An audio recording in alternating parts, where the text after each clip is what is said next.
here it is. This is your last lesson video for the week. Woohoo! Today we're going to spend some time practicing what we've learned with using generic rectangles to help us multiply polynomials, and also what we've learned about the distributive property. So the way this notes worksheet is going to work is I'm going to go through some problems with you as examples, but then you're going to work through the rest of the problems on your own. What you turn into me, though, is going to be work for every single problem on this worksheet. Now, you don't have to print it. You can do your work neatly on a separate sheet of paper. Just number and or letter it with the problem numbers and take a picture and upload it into the assignment tab. So just make sure you include the examples that I'm also doing with you on this video. Let's get started. The first thing we're going to do is review the distributive property. So remember, the distributive property says, look, if you've got one thing being multiplied by two or more things inside of a parenthesis that are separated by addition or subtraction, you can distribute the outside term into the parenthesis to everything inside. So take a look here. When I have written out this generic example, A times the quantity B plus C, I have one thing outside of the parenthesis being multiplied by two things inside of the parenthesis. We can distribute that A to both the B and the C, and it's equal to A times B plus A times C. So I'm going to go through example B with you, okay? We have an x squared outside of the parentheses being multiplied by what's inside, 4x minus 2y. We're going to take that x squared and distribute it to both parts inside of the parentheses. So here's what that looks like. We have x squared times 4x, and then plus x squared times a negative 2y. Remember, look before the term to see what sign it is.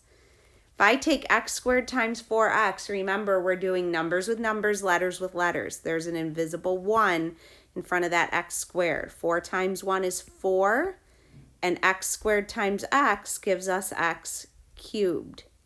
If I take a positive x squared times a negative 2y, that's going to give me a negative term for my answer, okay?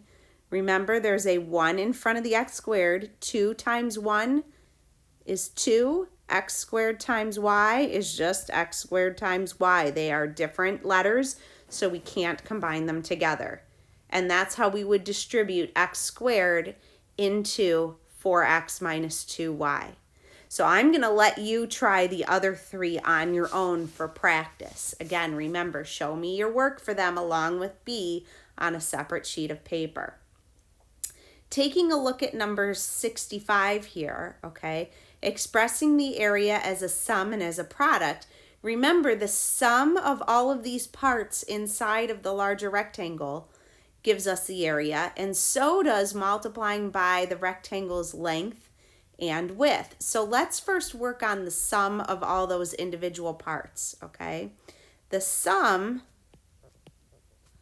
for this rectangle, we've got 1, 2, 3, 4, 5, 6, 7, 8 x squared tiles. Plus, how many x tiles? 1, 2, 3, 4, 5, 6, 7, 8, 9, 10, 11, 12, 13, 14, 15, 16, 17, 18, 19, 20, 21, 22. Holy cow, 22 x tiles.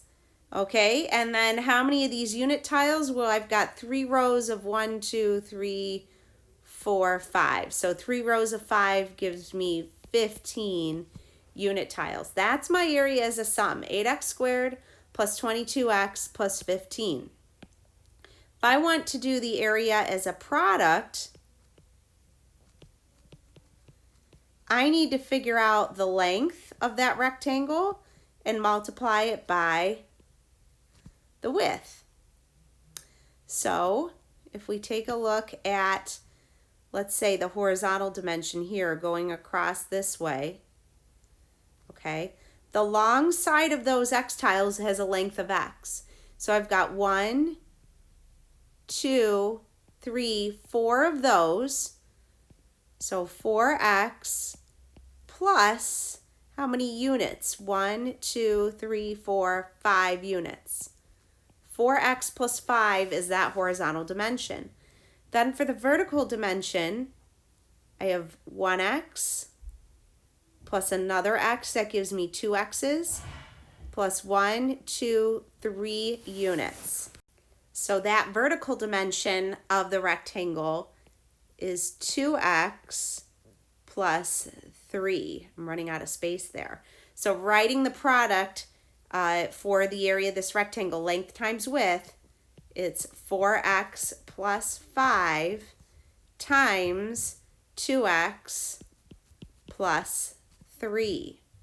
Now, if we remove the algebra tiles inside, we can just use a generic rectangle to do multiplications like this, okay? Because really, what we're saying here is we're saying that 4x plus 5 times 2x plus 3 is equal to 8x squared plus 22x plus 15. Remember, we can use these generic rectangles to help us multiply these binomials together. And so that's what we're doing here in 366, okay? We're going to multiply these two binomials together, but we're going to get rid of all of the algebra tiles inside. We're just going to form a generic rectangle. So the first thing we're going to do is we're going to build our rectangle, all right? And we have to mark the length and the width. So one of our dimensions is going to be marked as 2x plus 3, and the other one as 4x plus 5. So let's work with the 2x plus 3 to start. That means one side of my rectangle needs to be split into two sections, where one section has a length of 2x and the other has a length of 3 units. And then the second dimension needs to be split into two parts, where one part has a length of 4x and the other part has a length of 5. Now I can go through and figure out the area of each of those smaller rectangles. So in the top left, I have dimensions of 2x and 4x, which gives me an area of 8x squared. Remember, we're going to take numbers with numbers, letters with letters. 2 times 4 is 8. X times x gives me x squared. For the other rectangle in the top row, we have 2x times 5, which gives us 10x. On the bottom row, on the left side, the rectangle has dimensions of 3 and 4x, which gives us an area of 12x. And the last rectangle has dimensions of 3 and 5, which gives us an area of 15. So when we go to write the area as a product, it's 2x plus 3 times 4x plus 5, the length times the width of that rectangle. And that's equal to the area as a sum. 8x squared plus 22x. Where did I get the 22x from? By adding together what's in the 10x box and the 12x box. Those are like terms, and so we can combine those together. So 8x squared plus 22x plus 15. These problems on the second page of the notes worksheet, I'm pretty much going to have you work through on your own. I am going to have you work through all of problem 3-67 on your own. This is just more of taking that generic rectangle, multiplying and finding the area of the smaller rectangles, and then adding it together. You're going to find the area of each part, then write the area as a product and as a sum. Okay, so we should see that for each of those problems when you turn in your work. In problem 68, I'm going to go through be with you, and this will be the last example I do, and then I'll leave you to try the others on your own.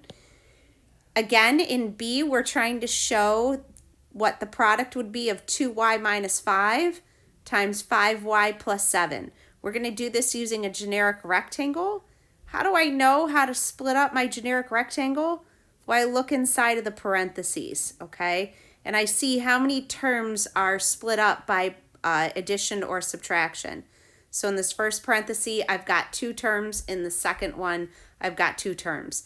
That means each side of my rectangle is split into 2 parts. See, if you take a look at D, I'll give you a little hint here as you set up your rectangle. The first parenthesis has 2 terms separated by a minus sign. The second parenthesis has 3 terms separated by a plus sign and a minus sign. That means this rectangle is actually a 2 by 3. It's going to look like this. We're going to have it nice and long. One dimension split up into 2 parts. The other one split up into 3 parts. So I'll let you work on D on your own. I'm going to help you with B. One side of my rectangle has a dimension of 2y minus 5. Don't worry about whether it's plus or minus. Okay, I know we measure lengths with positive distances, but think of these, we can use negative algebra tiles, and so that's where that negative comes from. Okay, and the other dimension is 5y plus 7. So now when I go to find the area of the smaller rectangles, in the top left corner, I have a rectangle with a dimension of 2y and 5y. 2y times 5y is 10y squared. Numbers with numbers, letters with letters. 5 times 2 is 10. Y times y is y squared. Top right, we've got a dimension of 7 and a dimension of 2y. 7 times 2y is 14y. On the bottom left, a dimension of negative 5 and positive 5y. Negative 5 times positive 5y is negative 25y. And then for the last block there, we have negative 5 times 7, which is a negative 35. Remember, when we combine these together, that the negative 25y and the positive 14y can combine together when we add all those up. So 2y minus 5 times 5y plus 7 is equal to 10y squared. If we take a negative 25 and add on a positive 14, that's going to give us a negative 11y minus 35. What I'd like you to do next is work through the remaining problems in these notes on a separate sheet of paper. Remember, you're going to take a picture of the problems you did with me while watching this video, and then also the ones that were left for you to do as practice, and you're going to attach them to this assignment tab before turning things in. And then that's it for the week. So when you're finished with this, use any remaining time in class or at home to get caught up on other assignments from the week that you might be behind on, and use this weekend as that opportunity as well. I'm looking forward to seeing you guys in person next week. We'll see you soon. Go Bulldogs.